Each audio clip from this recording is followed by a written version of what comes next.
Ce 8 mars, comme chaque année, on célébrait la Journée internationale des droits de la femme. Cet événement trouve ses racines dans les manifestations et revendications des femmes au début du XXe siècle aux États-Unis et en Europe.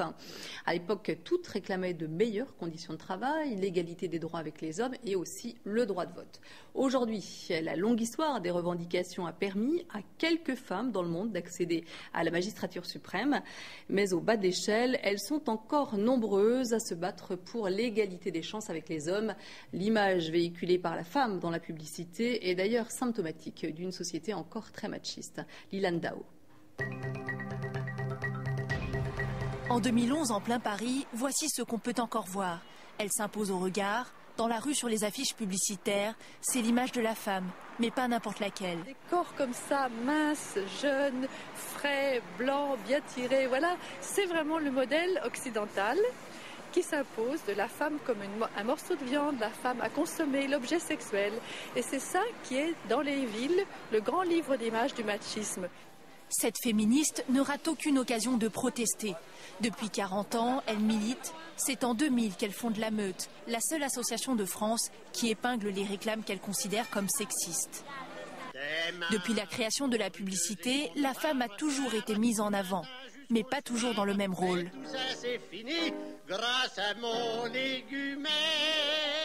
Dans les années 50, c'est une femme au foyer. Les femmes ne sont plus dociles. 30 ans plus tard, la voici émancipée.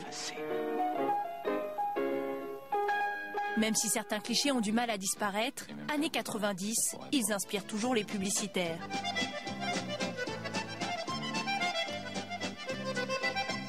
Speedex. Avec les années 2000, passage par le porno chic. Les marques de luxe se dévergondent et mettent en scène des créatures soumises et sexy. Et aujourd'hui, pour les publicitaires, la nouvelle image de la femme englobe tous ces clichés. C'est devenu une femme polyvalente à laquelle on demande à la fois d'être une bonne mère, une bonne épouse, une bonne amante, une professionnelle accomplie, une bonne copine. On lui dit de rester également jeune. Finalement, on lui met pas mal de pression dans les années 2000. Alors, pour casser le stéréotype de la femme à tout faire, certaines campagnes de publicité essayent d'inverser la tendance. Voilà, et pour parler de ce vaste sujet, nous recevons en plateau Brigitte Grésy. Vous êtes haut fonctionnaire et vous avez rédigé nombre de rapports sur l'égalité homme-femme. Alors, que vous inspire ce reportage que l'on vient de voir ? Oui, alors la publicité est toujours, l'objet de critiques très fortes. C'est vrai que la vague du porno chic a fait beaucoup de dégâts. Moi, je crois que la question plus large des médias est très importante parce que les médias disent toujours qu'ils sont le reflet du réel. Mais en fait, vous avez écrit donc un rapport en 2008 sur l'image de la femme dans les médias. Alors, que dit-il ce rapport ? Alors, ce rapport a un double objet. D'abord, il a été d'entendre les patrons de médias sur la question. Et alors, ce qui est très étonnant, c'est que tous nous ont dit, mais vous savez, ça y est, les femmes sont partout, elles sont grands reporters, elles présentent les journaux télévisés. En fait, il n'y a plus de problème de la femme dans les médias et même dans les fictions télévisées, par exemple. Eh bien, l'héroïne, ce sont des femmes et les héros masculins sont plutôt veuves, combien de lâches, femmes, etc. par exemple, directrices de l'information? Alors, on a écouté les paroles et puis ensuite on a compté. On a compté parce qu'il n'y a, à mon avis, que les chiffres qui font sens. Et alors, on s'est rendu compte que, par exemple, en termes de présence, simplement de présence sur les chaînes, eh bien, il y avait 1/3 de femmes et 2/3 d'hommes. C'est-à-dire que dans les émissions télévisées du 14 mai 2008, là où nous avons compté, 1/3, 2/3. Et lorsqu'elles sont présentes, on a également compté le temps de parole, eh bien, c'est à peu près aussi la même chose. Et lorsqu'on les nomme, eh bien, elles sont nommées, par exemple, dans la presse mixte de mai 2008, là où nous avons compté, eh bien, il y a 7 fois plus d'hommes qui sont présentés avec leur nom, prénom, fonction que de femmes.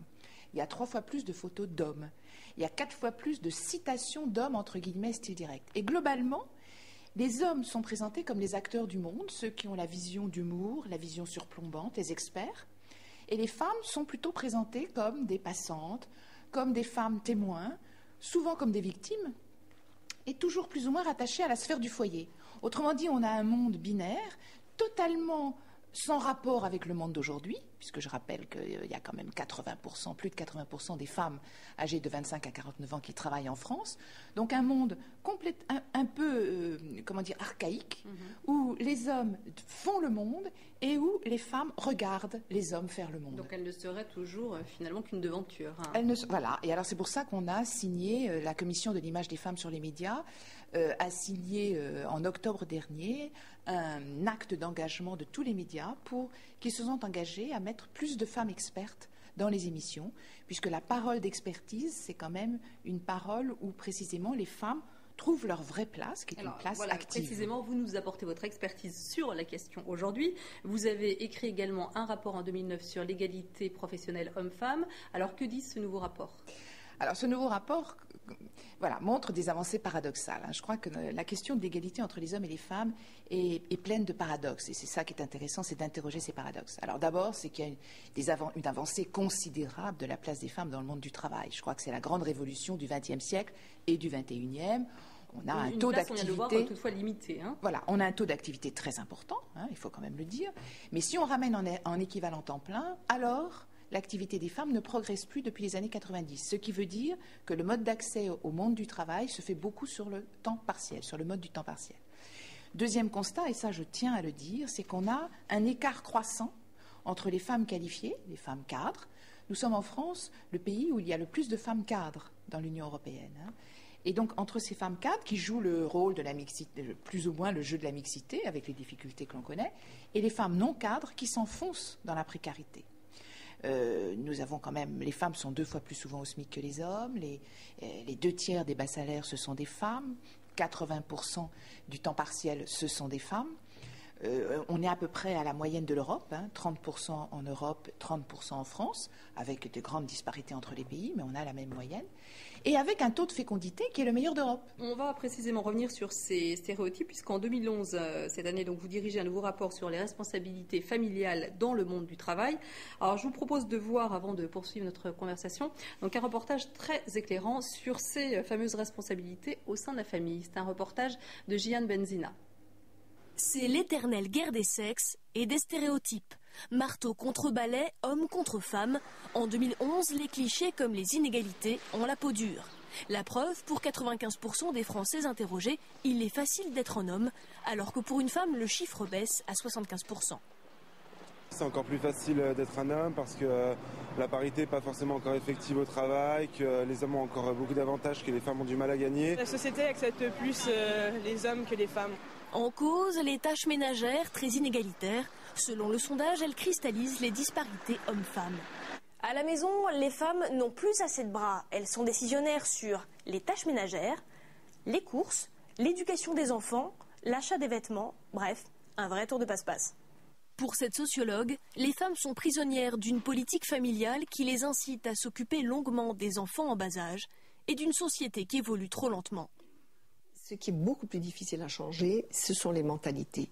Et c'est les normes qui régissent les comportements qui sont extrêmement difficiles à changer. Ça ne se décide pas au Parlement où il y a en plus que 18% de femmes. Heureusement, certains de ces messieurs ont l'air de mesurer la difficulté des femmes à tout concilier. On dit que la femme est faible, mais c'est le sexe fort. Petite consolation, les Françaises ne seraient pas les plus à plaindre. Chez nos voisins italiens, seuls 44% d'entre eux pensent que leurs femmes ont la Dolce Vita. Bon, alors donc les responsabilités familiales, on le voit, restent très très mal partagées. La grosse question, c'est qu'effectivement, les femmes sont perçues par les employeurs trop souvent comme des agents à risque. Il y a une enquête, je trouve, extraordinaire qui montre ce que si on prend des femmes et des hommes, même âge, 40 ans, même diplôme, même expérience, même nombre d'enfants, il y a encore 17% d'écart de rémunération dont 70% restent inexpliqués et qui sont liés purement à du stéréotype. C'est-à-dire parce que les femmes s'occupent de fait majoritairement des enfants, elles sont considérées du coup dans le monde du travail comme étant moins disponibles, moins flexibles, etc. Ce qui est faux d'après d'autres enquêtes qui montrent qu'en fait les femmes jonglent avec le temps. Et je crois que le fond du problème, c'est la question de la gestion du temps, de la considération du temps, d'une part du temps journalier et du temps sur toute la carrière. Et donc les femmes aujourd'hui, une femme vaut moins qu'un homme sur le marché du travail, alors même que son investissement en formation initiale est presque plus fort que celui des hommes. Il y a là quand même une grande injustice et surtout un gâchis d'expérience et de talent phénoménal. Alors vous avez écrit ce petit traité contre le sexisme ordinaire paru chez Albin Michel. Un mot sur ce livre avant de se quitter? Alors ça, c'est des petites histoires, c'est pas un rapport. Moi, je suis une technocrate qui écrit des rapports et là, j'ai voulu écrire des petites histoires vécues pour mettre sur la table cette espèce de souffrance souvent indicible que ressentent les femmes. Ce n'est pas du harcèlement parce que là la loi établit des sanctions, c'est tous ces petits signes qui déstabilisent, infériorisent, délégitiment les femmes très, très sournoisement, très subtilement et qui sont des petites armes secrètes contre elles. Et du même coup, les femmes, comme elles sont en général assez consciencieuses, se disent « Ah là là, mais je ne suis pas capable, je ne suis pas assez compétente ». Ce qui est faux, c'est la relation homme-femme, la mixité au travail qui n'est pas pensée. Et j'ai voulu que cette souffrance soit mise sur la table pour qu'en fait, on développe, nous les femmes, une forme de travail mental pour reprendre confiance, pour marquer ses limites et pour dire « Voilà, je vaux ça ». Les compétences n'ont pas de sexe et je veux travailler avec vous, mais selon ces modalités. Et je refuse ce sexisme que vous m'affligez. Parce que je crois qu'il y a une tolérance sociale au sexisme ordinaire sans commune mesure à la tolérance sociale pour le racisme et l'homophobie. Merci beaucoup Brigitte Grésy pour cette analyse. Merci. Donc un petit ouvrage à laisser traîner au bureau, par exemple. Merci.